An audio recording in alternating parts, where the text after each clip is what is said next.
Hey everybody, what's happening? Son of a Silver Stacker here.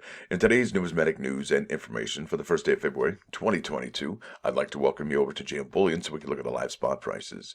So it looks like gold is up $8.02 to 1813.28. Silver's up 33 cents to 22.88. Platinum up 16.94 to 1053.49, and palladium up $24.03 to 24.13.26. Now the in-stock silver is at 713. Would you look at this though? Gold above that $1,800 threshold, platinum above that $1,000 threshold, and palladium above $2,400, and yet silver still under $23. This is a head scratcher for sure. Now, next thing I want to do is take you here to the United States Mint, and there's some really interesting data that I came across this morning that I'd like to share with you, and I think it solidifies the argument that the San Francisco business strike, it's the uncirculated quarter featuring Maya Angelou, is going to be, well, if things remain this way, it's probably going to be the least minted quarter since ever. Let's go here to next stop. Now this is the schedule, and we're looking in less than 6 days, this particular product is going to drop. And this is part of the American Women Quarters program. It's the inaugural quarter coming out, and it features Maya Angelou. And people are already making, I mean, it's so beautiful, people are already making jewelry out of it. I would imagine the silver proof quarters would make the most outstanding jewelry. But here we are, people are already making jewelry out of the clad pieces. So here we are. We're going to go to the next thing here, and this is the 100 coin bag, and it's $40. And like I said, this does feed a drop on February 7th. There's no mintage limit. There's no product limit. There's no household order limit. Okay. Now, with that said, I think there is a product limit, and if you hit right click, if you hit right click on this, I don't know why it's disappearing, but if you do view page source or control U, you'll jump over to this particular page here, and we can see that there are 1,857 of the Philadelphia minted 100 coin bags. So if we go to the Denver one, it's the exact same number, and you can see the difference here, 1857. Here's the other one. You'll see this data change. Bam, there you go. So it is 1857 on each of those bags. Now let's go to the product option for Philadelphia and the Denver roll. Okay, here we go. 5,934 rolls from Philadelphia and Denver. Quite a remarkable number, no doubt about it. Now, back to the final product option here.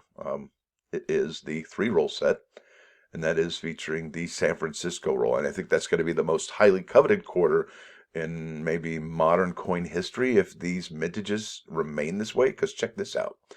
The page source reveals that the Mint has made available 7,617 rolls. Now, if that stays the case, 7,617 rolls in a PDS set means that there will be, I can't even speak, I'm so excited, 300,000 business strike San Francisco quarters in the wild for this year. And that's it. Because we know the United States Mint took away the 100 coin bag. We know the United States Mint took away the 40 coin roll product options. And we had to commit to this particular product, the P, the D, and the S, to get that S quarter roll. So this is really interesting, folks. And it does say no mintage limit, no product limit. So this could change. They could go back and make more of these available. But will they? I'm not sure. I imagine they would already start looking at the Sally Ride quarters, the Wilma Mankiller quarters, and so on and so forth, getting the product done this year. And that's why I believe that this is the year of the limited release. Now, let's go over here to coinnews.net, and there's an article by Mike Unser dated January 26th. I was going to use a new one, but there is not one available just yet. So I'm going to go ahead and hit Tuskegee Airmen quarters here at the find.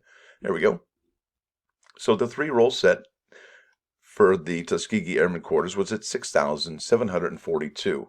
Well, look at this one, 7,617. So we're already looking a little bit fewer than what the Tuskegee Airmen had. And that's no surprise, really, considering the environment that we're in, right?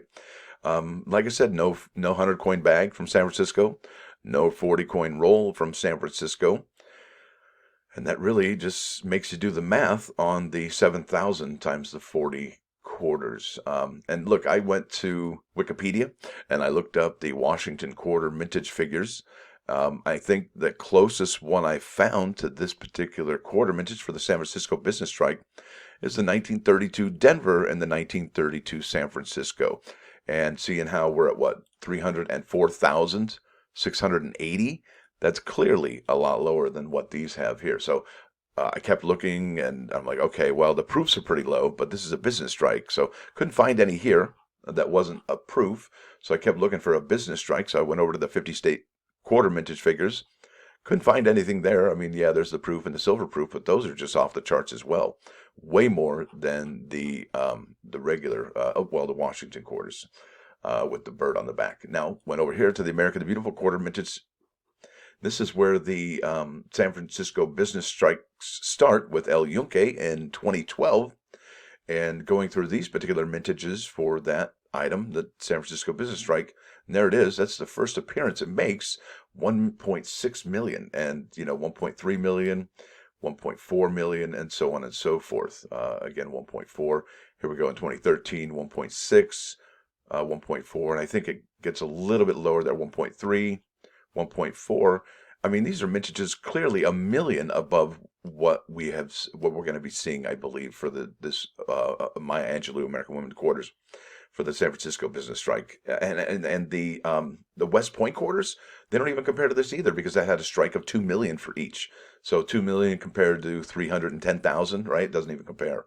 Really doesn't. It's just remarkable. It's almost like I'm so geeked up I can't even focus. But there it is. There's the mintages, and I don't think anything does come close unless it's like a silver bullion or a silver proof, and that's not really in the same category, is it? Wow, it's remarkable where we're headed for this particular year, and if this does prove to hold to be true, it's going to be the lowest struck San Francisco business strike quarter since ever. And I believe I will be upping my enrollment from 2 to 3 after I make this video, just because I just discovered this data this morning, and I wanted to get that out to you as soon as possible. So hope you guys dig that info. I hope that you're able to use it to your advantage. If not, no big deal. It's just, yeah, wow, it just stuck out like a sore thumb. I was like, I got to tell the people. So listen, folks, I want to thank you for hanging out this long. I got my +1 for you today. And it says here, unless the Lord builds the house, those who build it labor in vain. Gosh, what's that mean, right? Unless the Lord watches over the city, the watchman stays awake in vain. So there's two places where it's in vain. In vain means basically you're working for nothing. You're not going to have any results that are positive or favorable. So let's say you just, you work with this guy here, right? Stay in that shadow. And if you do, you'll probably be successful and happy, I would imagine. So there it is, folks. Pretty basic, right? I want to thank you all for watching. Thanks for dropping by. Don't forget to hit that like button. And if you do like what you hear and see, please subscribe to the channel. It's free. Son of a Silver Stacker, out.